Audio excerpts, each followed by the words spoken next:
No, we're ready to go for the penultimate race of the day. As lights out and away we go then for lightweight split 1, race number 3. Lewis Blench leads the way into the first corner ahead of Callum Bendelow and Barry Lakes. Joel Metcalfe is 4th, Ben Pickard in 5th position. That actually is how it's ran as they go through the first corner as well. So 11 minutes on the clock once again for the penultimate time today here in the EKS. It's Lewis Blench in the lead, Callum Bendelow, Barry Lakes, Joel Metcalfe and Ben Pickard the top 5. Callum Bendelow is in at 2nd position. Let's see him make a move for the lead of the race into turn number 6. Great move from Callum Bendelow. Now Barry Lakes goes to the inside lines, try and find his way, it's Joel Metcalfe through into 2nd position on the inside line of Lewis Blench and able to find a way through. Barry Lakes is involved in this as I can feel it starting to spit as well a little bit in the air. It's into the first corner, 3 wide, very almost nasty as Lewis Blench is edged out. So it's Callum Bendelow from Joel Metcalfe and Barry Lakes your top 3. Lewis Blench tumbles down the order a little bit after some contact into the first corner. As out of turn number 5 go the field. Callum Bendelow leading by a few tenths for a second, but Lewis Blench is Barry Lakes is finding himself under pressure from Joel Metcalfe as they go into turn number 6, and it looks like they've been able to squeeze their way through. So Joel Metcalfe into 2nd position. Now Ben Pickard trying to find his way through as they go into the final corner. Jamie Chase getting involved as well, not able to do so as everyone's looking to the sky because it looks like it's about to rain quite hard, which will make it very interesting for the final race of the day taking place shortly. Lewis Blench has fallen well down the order, now behind Paul Walsh as well into 7th position. Lewis Blench and Chris Phillips, Matthew Clark, your top 10 as they make their way through. Callum Bendelow goes through the 5th corner, down into turn number 6. So Joel Metcalfe 2nd place. Callum Bendelow is your fastest driver, of course. Last lap was the best lap, 51.323 I should say. This has been a contact warning for car number 21. That was Paul Walsh. At least I believe it's a contact warning. I just noticed that's displayed on the board. As into the first corner of the field go Joel Metcalfe just behind Callum Bendelow. Bendelow's advantage has disappeared as the rain starts to fall. 50.9 for Joel Metcalfe is his best lap time, 1/10 of a second down on your race leader. As now, here he goes, trying to use that pace advantage through turn 5 it goes and into position. So Joel Metcalfe into the lead of the race. Callum Bendelow going back at him though into turn 6. Can he find his way through? Looks like he can, so Callum Bendelow goes back to the lead after all of that. Jamie Chase, by the way, up into 4th position. No doubt he'll be trying to climb the ranks a little bit here. Bendelow defends through the final corner. Callum Bendelow is able to squeeze his way through. So Callum Bendelow now into the first corner, trying to defend Joel Metcalfe. It's then Barry Lakes, Ben Pickard and Jamie Chase, but Jamie Chase is now ahead of Ben Pickard by the looks of things, so he made that move on that's into that first corner, even though Ben Pickard was slightly ahead at the line. So they make their way down into turn 6 once again.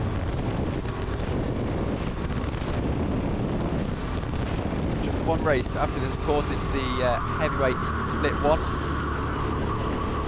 so they'll be making their way down very shortly after this one. Fantastic day of racing as Jamie Chase looks to go into 3rd and does. It's that final corner that seems to be the favourite place for a move around here.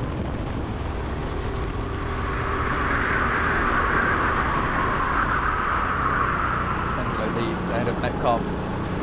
Chase now with Barry Lakes in 4th, Jonathan Wilson, Ben Pickard and Chris Phillips. As we see actually fastest lap of the race set by Paul Walsh, 50.608. That's probably the fastest anyone's been going all day, and well worth his lead. Well worth is for Paul Walsh. If I can get my words out in the end.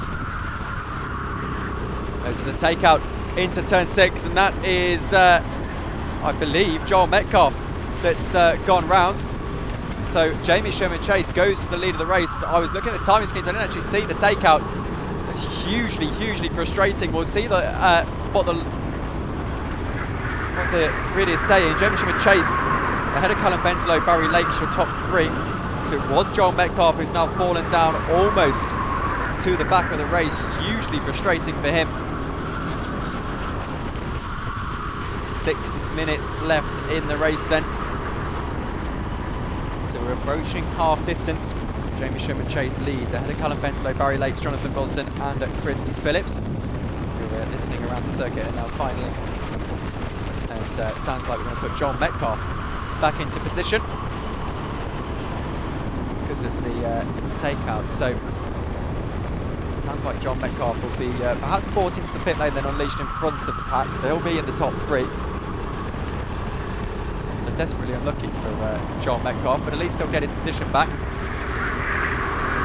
He is trying to be pointed into the pit lane. So this becomes a little bit interesting in itself because trying to get Joel Metcalfe into the pit lane when his head's probably down and when he's probably not the happiest either is going to be a little bit of a challenge. But Jamie Sherman-Chase then in the lead of the race by 0.4 of a second. The question is, who was at fault for that takeout? It's very difficult to know. Particularly when we've got that many cars going into turn 6, probably the fastest corner and of the circuit. And it sounds like we're not going to put Joel Metcalfe back into position, so the decision has been overturned. We don't know still who has received the penalty, if anyone at all, whether it will be something that has to get reviewed via the drone. Of course, the EKS drone kind of spotted it flying around the circuit all day. So Sherman-Chase is 0.2 of a second in the lead as we head deep into the fourth quarter of this race, so to speak.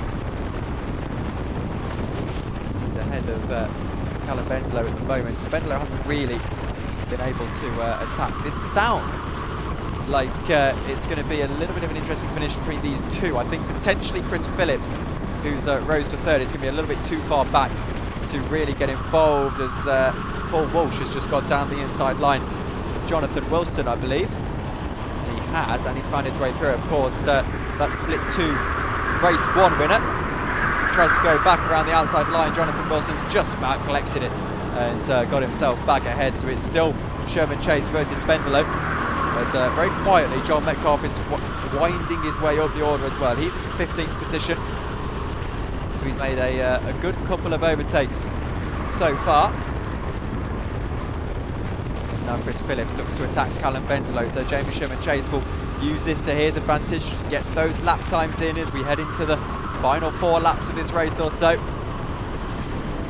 Bendelow's going to have to defend as they go in to turn number 7, final corner on the track. Turn number 8, final corner on the track, I should say. Chris Phillips all over the back of Callum Bendelow as Jonathan Wilson has now been overtaken by Paul Walsh. Jamie Sherman-Chase, your race leader still, but it's Chris Phillips attacking Callum Bendelow. That's the most important thing that we're keeping an eye on right now. So it looks very close between those two drivers. Chris Phillips almost alongside Callum Bendelow as they go now into turn 6. All of a sudden Callum Bendelow's caught up to Jamie Sherman-Chase as well. He's right on the back of Jamie Sherman-Chase, and Sherman-Chase is trying to point forward, but I don't think it's going to work as I think Bendelow thinks he made a bit of contact. Chris Phillips is edged out as well, so he loses a couple of tenths of a second as Bendelow was trying to let Sherman-Chase get back through. Remember, Callum Bendelow received a penalty in that last race, so he doesn't want a repeat of that. Now he's attacking Jamie Sherman-Chase for the race win in the final lightweight split 1 race of the day. Heavyweights to come. That's the final race of the day. It's now side by side for the lead of the race through turn 5. Jamie Sherman-Chase is going to have to defend very hard in the final couple of laps of this race. It'll be debatable whether we'll have 2 or 3 laps left when they get to the line. We'll wait and see. I'm guessing we're going to have just about 2 laps left, so they'll receive the last lap board at the end of the next lap. Sherman-Chase in the lead then, and with 1 minute 45 to go, last lap board will probably go out this time by, I would imagine.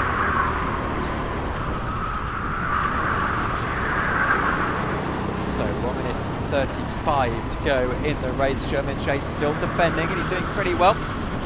One of the only drivers on the grid, of course, Jamie Sherman-Chase, who's been here since the very start. He raced with us in the EKS from 2023, the first season of the EKS, I believe. This being season 3, and pretty much stayed with us throughout. So it will almost certainly be last lap board this time by. We've got about 10 seconds before the last lap board goes out. Let's wait to see. They might squeeze one more in, do they? I think they do. So last lap board stays down, and this time it stays, so it goes up. So the last lap will happen this time by. It was within about a second of whether the last lap went up this time or not. Jamie Sherman-Chase in the lead then. He's got 1 lap to defend from Callum Bendelow and Chris Phillips, all high flyers, all people that have been in the EKS in all 3 seasons that the EKS has taken place. So here goes Callum Bendelow. Can he find a way through on Jamie Sherman-Chase? He goes to the outside line. There's no way through for him just yet. Sherman-Chase has got so much experience in this championship. The checkered flag is on the board, so the race ends at the next corner. Jamie Sherman-Chase did not look over his shoulder. Callum Bendelow thinks about the dive, won't find it. They finish as they were. Jamie Sherman-Chase crosses the line to take victory ahead of Callum Bendelow. Chris Phillips looks to get through, but by just about a 1/10 of a second isn't able to do so.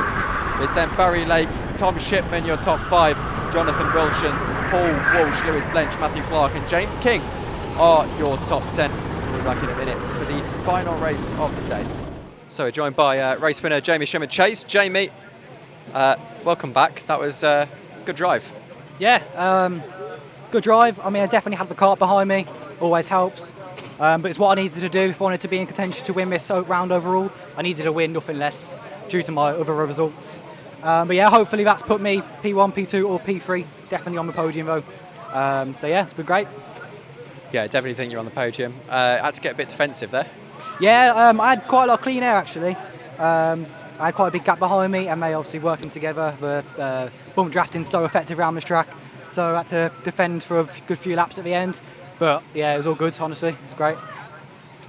Well, wonderful. Thank you very much for joining us, Jamie. We'll see you again, hopefully, on the podium. Yeah, it should be. All right, thank you very much.